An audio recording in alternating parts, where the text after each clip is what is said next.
OK, now we're asking, should you be paid less if you work from home? That's what we're chatting about. 0207 862 2222 if you've got a view on this.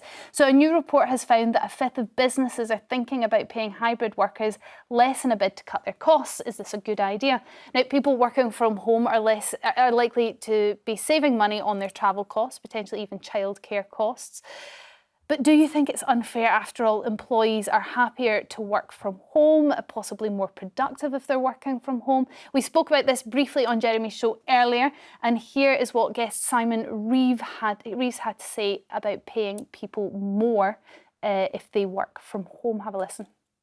I think that is a horrible idea, being paid less. If you're working, you should be paid more to work for home because you're providing an office for that company that you're working for. You're providing the facilities, you're providing your tea making and your biscuits as well. Oh my goodness. So you need a biscuit budget if you're working at home and a little bit more money. OK, joining us now for this debate is businessman Charlie Mullins. A biscuit budget for people working from home? Well, I mean, listening to that guy, he's talking absolute rubbish. I mean, anybody that knows who runs a business knows that you're doing less at home. Of course, you're going to pay them less to be at home. But apparently people work for longer hours when they're working from home. Well, that's what they're telling you, aren't they? But the people I know are in the beauty places, they're up the gym and that type of thing. I mean, you're laughing, Matt, but the facts are we need to get real.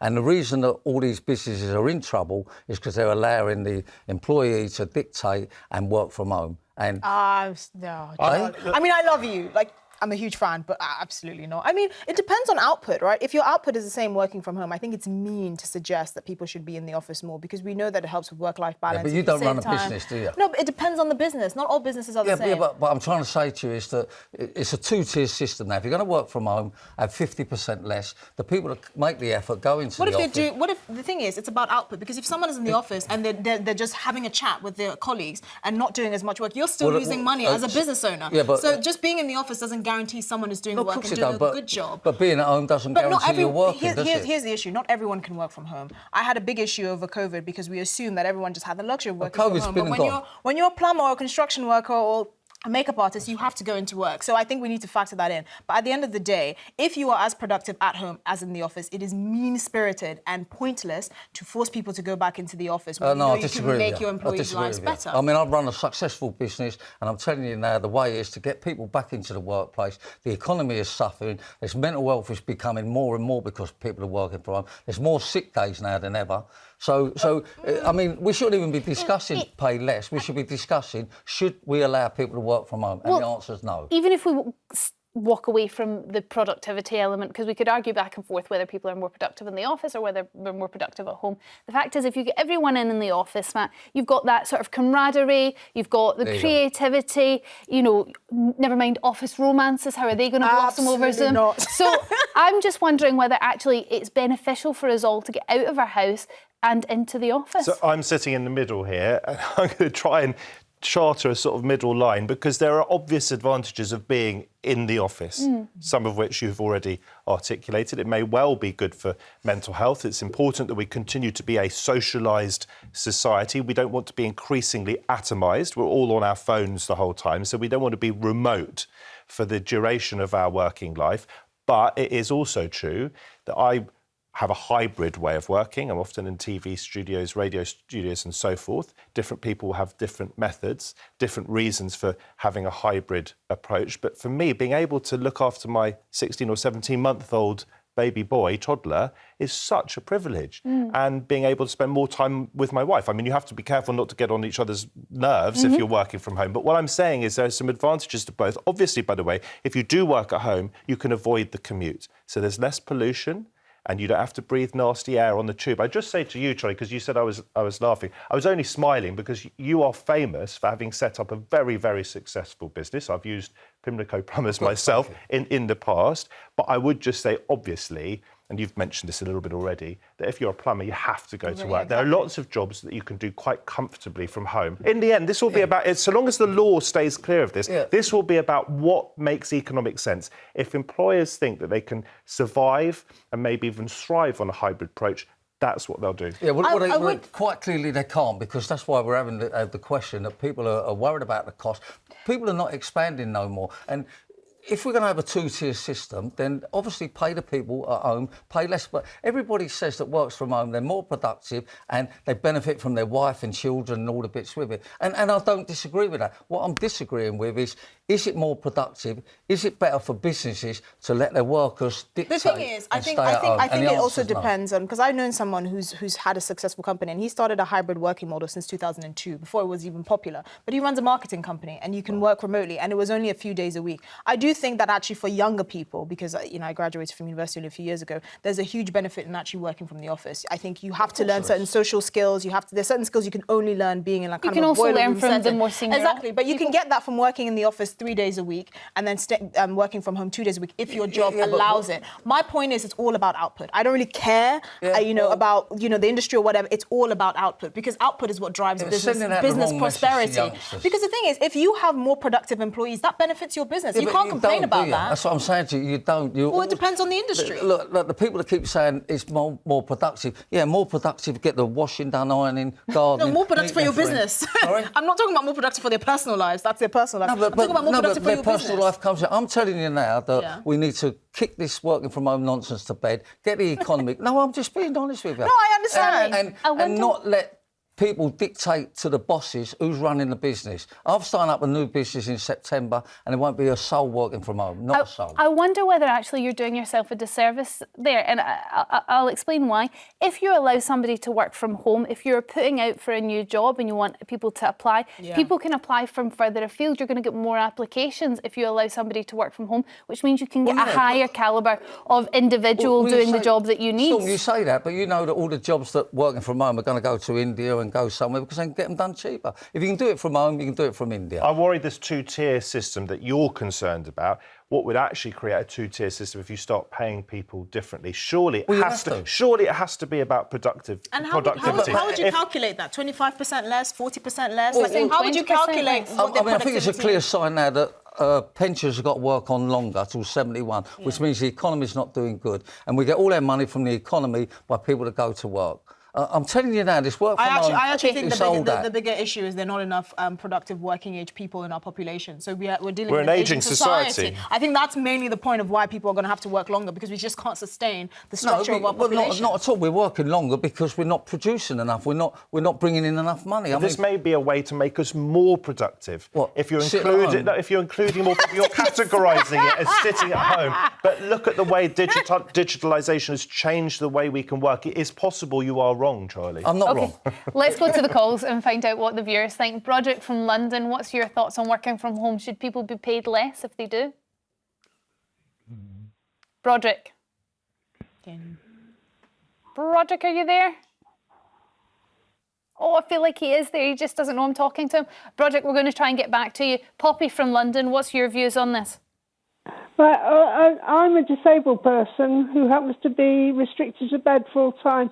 Are you saying that because I wouldn't be able to go into an office, but I'm quite capable of working from home, that I should be paid less for being disabled? Because that sounds discriminatory to me. Charlie? No, Poppy, I never said that. Look, if you're disabled or you have an issue and you can't go to work, then...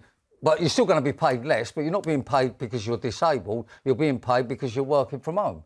Well, that's kind of will be working. And also that's illegal because you What's illegal? To do that, because as an employer, it's your legal responsibility to make reasonable adjustments for people that have disabilities.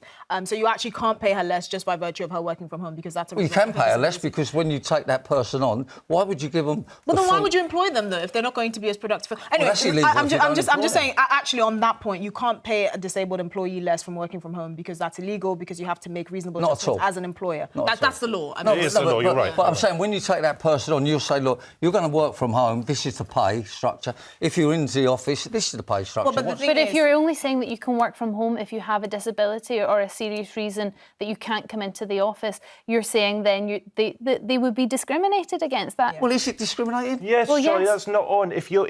We want, listen, you're talking about productivity. We want to encourage people into the workforce, and if we can do that by some of us working from home, particularly obviously if people have a disability that means that they cannot get in physically to the office, fantastic, let's encourage it. There are 540,000 companies in this country experiencing significant distress. You know the stresses and strains of setting up a business. You were phenomenally successful. We want to encourage business, Look, right? I'm all for that. I'm all for that. But I'm saying is to encourage people into the workplace means getting them into the office. Unfortunately, you know, maybe I changed my tune there. If you're disabled and you've got to work from home, that's up to the employer. But at the moment, you've got the employees telling the employer what to do, and that's wrong in a business. Poppy, do you work? Do you mind me asking?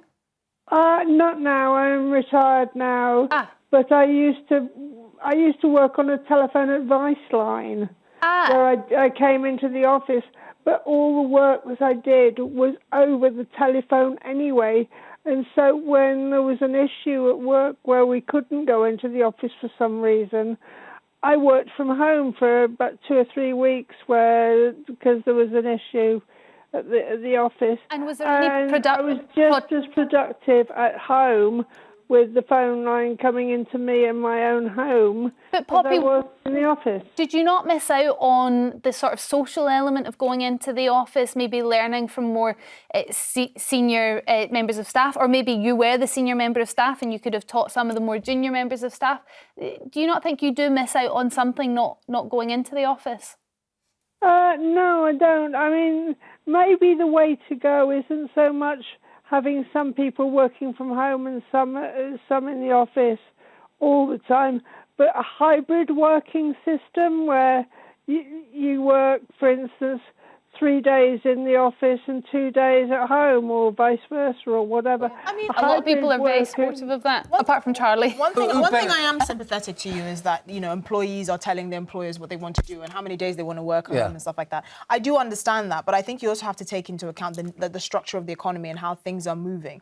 If you have the vast majority of people knowing that they're unwilling to work from an office full time, you actually don't have the supply of employees to then dictate, actually, you must come in 5 days a week, because you're not going to draw any talent. It's also about the options that employers have in terms of their talent pool. If the vast majority of employees know they can get away with finding a job that will allow them hybrid working, you can't then dictate to them you must come in 5 days a week, unless you find people willing to do that job. I understand what you're saying, but why get yourself into that position? Why not just run a business? You come to the workplace, you pay them excellent money, excellent conditions, and the ones that want to work from home, work from home. Well, then you have to change the incentive structure. If your incentive structure is I'm going to pay you 25% above the market rate to come 5 days a week, then if you can pull employees, I'll tell you the best incentive is 50% to stay at home and work and 100% to come into the workplace. Simple. OK, I'm going to go back to the calls. Poppy, thank you very much for calling in. I think we've got Broderick back. What's your views on this?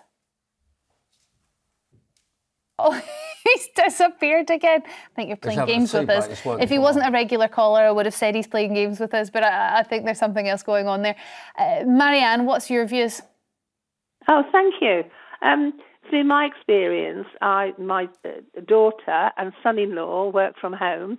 They do go into the office once a week, and my daughter travels up north because of her job. But the amount of hours that they put in, it's better because they start earlier. There's no travelling. Yeah.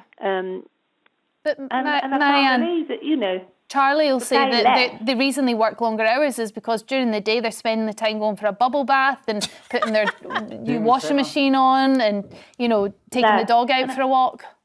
No, absolutely not. My daughter takes her dog out at 7:30 in the morning, does yoga or exercise, and then she's at work, and then and I can't even get a call from her because she's so busy. Good. That sounds like a good work ethic you've put into. Look, you're always going to hear people that say that they do more and they don't do all these things. But why do I know all these people that are at the hairdressers, they're at the gym? Maybe you're hanging around with the wrong people, Charlie. She goes into a beauty place 2 hours a day, keeps jumping on her phone on that while she's in there, making that she's at work. So why do I know Charlie, these people, but you lot don't? There's lots of technology now where you can monitor how much someone's working. You can monitor the activity on there. Pretty geared up, and she moves the mouse. And she's probably not doing a very strenuous job. I mean, she's probably not. Of course not. But I'm saying is to run a business from home. I think is not the way to do it, and I don't think you'll be successful. I think Marianne, I'm sorry to say I don't think you've won Charlie over on that one, but thank you very much for your call. Well done to your daughter and son-in-law for doing the work, but it's the lazy ones that we've got to look for, and believe me, we're going down the pan with the way that allowing us to work from home. OK. Well, listen, Charlie Mullins, thank you very much for joining us.